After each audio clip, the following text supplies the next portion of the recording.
Hello everyone, my name is Jerry V. I'm here today to teach you guys some how to use a bird feeder. I'm sorry I was a little late. It was my fault. I didn't press the go live button. Sorry everybody. So what we're going to do today is we're going to make ourselves a glass bird feeder. It looks kind of like this. I'll take you step by step how to put this together. You'll need three things. You'll need a glass wine bottle I used. You can use any kind of glass bottle you have at the house if it's your favorite flavor. You're going to need another glass one at the bottom. I used a glass bowl, and I used that balsa wood that we had for leftover when we made our recipe boxes. So I will get right into this, and we'll get started again.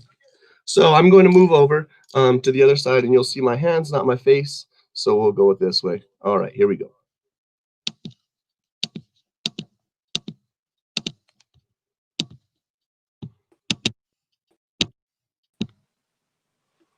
Okay, everybody. So now I'm here on this side. And welcome to the workstation over here. So what we're going to do is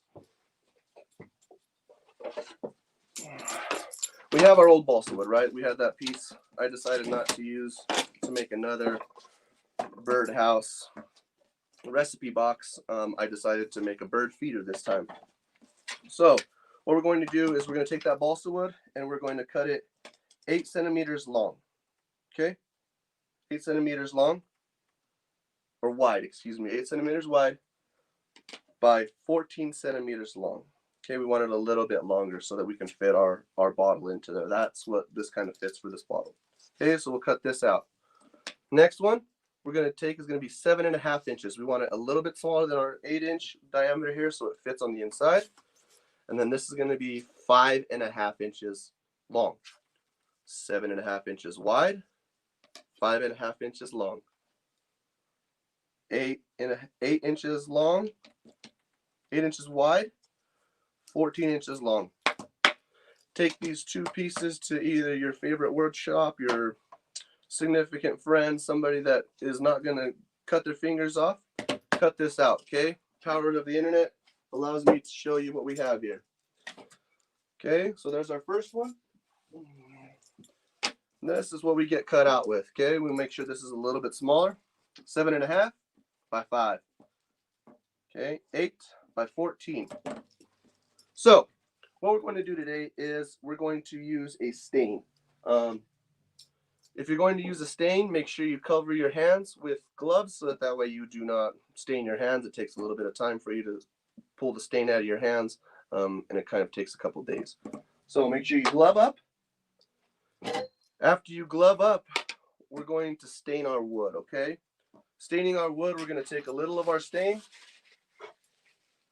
We're going to put it, I use paper towel. I find that it comes out really easy and it pushes stuff really smooth, okay, throughout. You can use a brush if you have a brush. If you have to have a brush, if you want to have a brush, that's completely up to you. Make sure that when you do stain, you're going to leave one part of it that's not stained. It helps for the glue to adhere to the bare wood versus it to be stained. It doesn't like to bond very tight. Okay, so after we get our piece stained, if you want to stain both sides, you can. I'm going to choose to just keep the bottom part stained as just an accent piece. So from there, I'm going to say, you guys are going to ask me, Jerry, how do I know where to put my holes? Okay, because we need to put holes in here so that we can secure our glass bottle to the wood somehow using wire. Okay, so I used a 1/4-inch drill bit and I just drilled myself 4 holes. The way I found the markings was I put my bottle in and I went around the neck first and then I went around the body.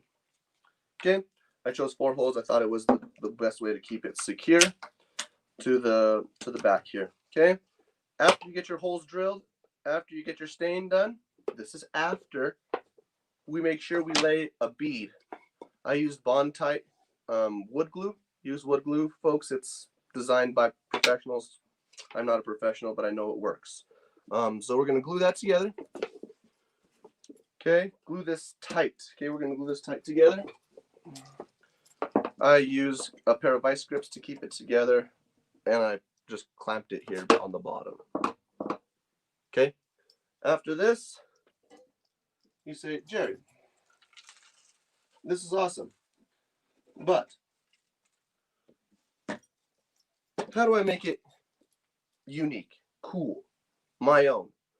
Well, the way I did that is that, do you guys remember a couple weeks back we were playing with some Mod Podge, right? And we were using the Mod Podge to transfer an image of our favorite picture that we had at the house. We made a copy of it. We used the Mod Podge, and I was unable to show you the one that I did that day. So, keeping in the theme of the Imagine Your Own Story, this is my Mod Podge piece that I was able to cover up, pull the Mod Podge off, or pull the paper off a little bit. I shellacked it, and now what I'm going to do is I'm going to glue the bottom of this to the bottom of my base here, just to give it a little bit of accent, a little bit of flow, a little bit of cool life. Okay, I'm going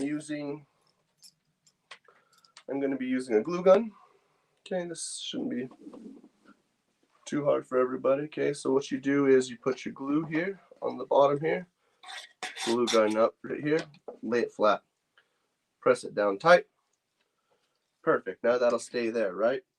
Next, we're going to grab our base for our bottom. We're going to use that either a glass bowl or a cup or a saucer or something that has a flat bottom and some raised sides. Okay, so then we're going to hot glue this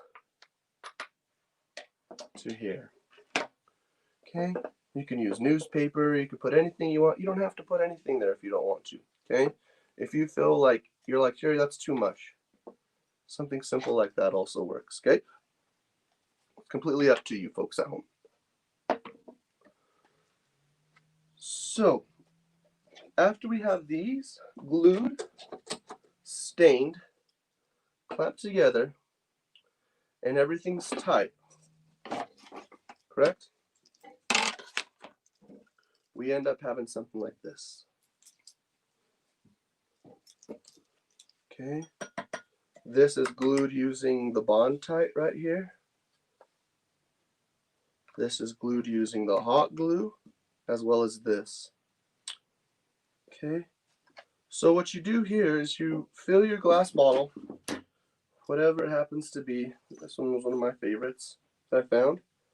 We're going to lay down our birdhouse.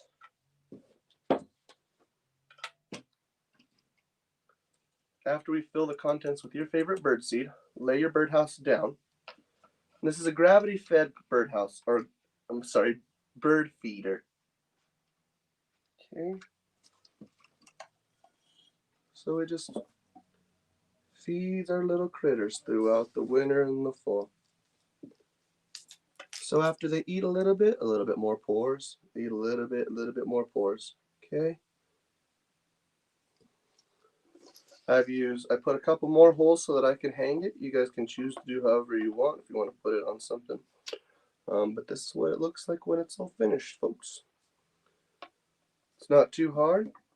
It's pretty fun, and it gives a little snack for the folks outside.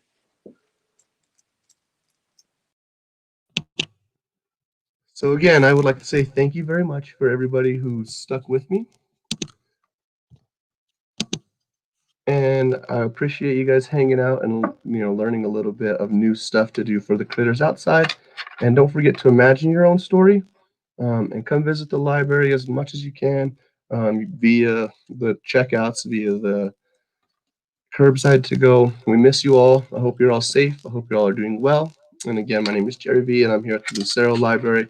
And I hope you guys have a great time. Thanks for hanging out with me. Peace out.